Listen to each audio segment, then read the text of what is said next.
Shabbat Shalom à tous, j'aimerais vous raconter l'histoire de Rebecca et de sa jeune fille Sarah qui sont en vacances d'été dans la ville de Tzfat, Safed en français. Cette ville, elle est située en Haute-Galilée, dans le nord d'Israël, elle est connue comme la ville de la Kabbale.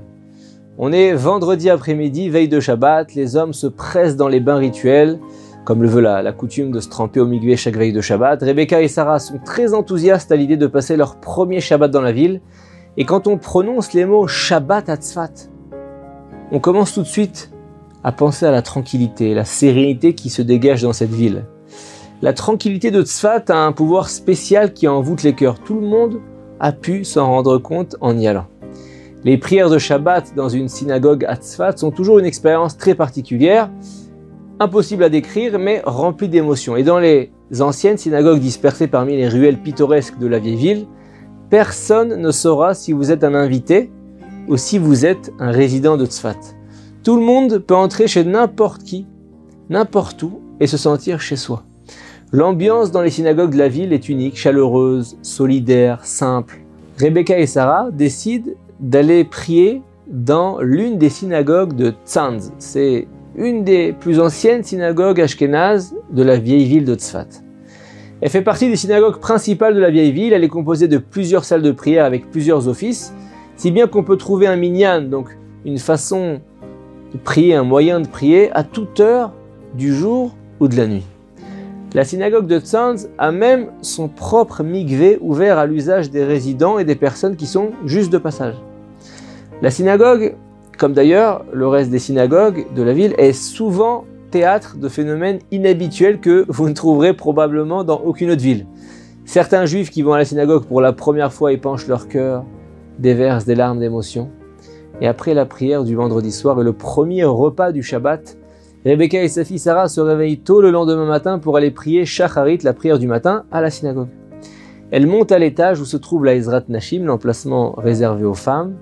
Elles font partie des premières arrivées et s'assoient à l'avant pour voir et entendre le déroulement de l'office dans les meilleures conditions.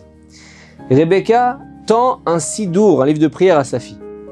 Sarah s'appuie contre la fenêtre et commence sa prière, le sidour à la main. Et voilà qu'elle est plongée en pleine prière. Et à ce moment-là, une grande émotion l'envahit. Le livre de prière glisse de la main de la petite fille et tombe dans la section des hommes.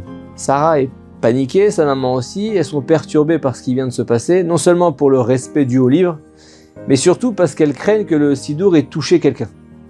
Sarah a très peur d'avoir blessé un homme âgé ou un jeune enfant. Les deux femmes prient quelques instants de tout leur cœur, demandant à Dieu qu'aucun dégât n'ait été occasionné par cet incident. Ensuite, elles écoutent si une éventuelle clameur vient d'en bas, mais manifestement l'office n'a pas été perturbé par l'incident et elles se rassurent en se disant que le pire a certainement été évité. Les deux femmes parviennent à se replonger dans la prière, mais quand même elles ont hâte de savoir ce qui s'est passé quand le livre est tombé, histoire d'être tout à fait rassurées. L'office, la prière se poursuit et après la lecture de la paracha, la section hebdomadaire de la Torah, la récitation du Moussaf de Shabbat, une autre prière, Rebecca et Sarah descendent rapidement les escaliers, sortent se poster à la sortie de la synagogue. Elles espèrent trouver un enfant à qui elles pourraient demander le fameux sidour, le livre de prière tombé par terre, ou sinon trouver la personne sur laquelle le sidour est tombé pour présenter leurs excuses. Rebecca regarde les fidèles sortir et elle aperçoit un juif à l'apparence assez inhabituelle. Il a une épaisse chevelure blanche recouverte d'une kippa blanche floquée du logo d'une chaîne hôtelière assez connue. Sa tenue est très différente de celle des autres fidèles, donc on le repère bien. Son regard émerveillé révèle qu'il n'est pas un habitué des synagogues. On en aperçoit comme ça des gens de temps en temps dans les synagogues. L'homme quitte le livre de prière et Rebecca s'aperçoit qu'il serre dans sa main le petit sidour que Sarah a fait tomber. Rebecca s'approche de lui et s'excuse au nom de sa fille. L'homme lui dit « Oh, il n'y a pas besoin de vous excuser, madame. Le livre ne m'est pas tombé sur la tête, il ne m'a même pas touché, il est tombé juste à côté de moi. Je pensais même qu'il m'avait été envoyé directement du ciel, mais maintenant je vois qu'il a été envoyé par l'intermédiaire d'un émissaire. » Et voilà qu'il se met à raconter à Rebecca son histoire personnelle. Il habite une ville très peu religieuse en Israël, dans le centre du pays, et jusque tard dans sa vie, il n'a rien connu du judaïsme au-delà du fait qu'il était juif. Malheureusement, il était complètement coupé de la Torah et des mitzvot, des commandements. Il ne savait rien de Dieu, rien d'Hachem. Il savait certainement pas qu'il était possible de parler à Hachem et de tout lui demander. Et ces derniers jours, il était en vacances à Tzfat. Il a visité les endroits charmants que la ville offre aux touristes, aussi le quartier des artistes. Il s'est émerveillé de la combinaison unique de Tzfat, il faut le dire, entre l'ancien Tzfat et le nouveau Tzfat. Et il a également profité de l'air pur qui fait la renommée de la ville. Et apparemment, quelque chose dans l'atmosphère spirituelle de Tzfat a allumé une étincelle dans son âme. Et ce matin-là, il s'est réveillé, il a décidé d'aller visiter une synagogue. Avec son âge avancé, il était temps de savoir une fois pour toutes ce que les Juifs faisaient vraiment pendant plusieurs heures, chaque jour, à la synagogue. Plusieurs heures, j'exagère. La seule chose qu'il sait, c'est que pour prier, il faut se munir d'un livre qu'on appelle Sidour. Il entre dans la synagogue, la prière a déjà commencé et il ne sait pas quel livre choisir. Il n'ose pas demander aux hommes qui sont déjà concentrés dans la prière et il hésite profondément rejoindre l'office, mais sans Sidour. Il va devoir y renoncer. Il s'avance quand même, il prend place parmi les fidèles, il entend le Chazan, le ministre officiant qui conduit la prière, il en a des frissons et il se dit « Ah, si seulement je pouvais moi aussi la réciter ». Et là, une grande tristesse l'envahit, il décide de faire une prière à Hachem, avec des mots tout simples. Il dit « Mon Dieu, je n'ai jamais prié, mais permets-moi de me joindre à l'office. Aide-moi à trouver un livre pour que je puisse te louer pour de vrai. » Et là, soudain, il y a un livre qui tombe juste à côté de lui, il sursaute et il s'aperçoit qu'il s'agit d'un sidour. Il l'ouvre et il tombe directement sur la prière de Shacharit de Shabbat, la prière du samedi matin.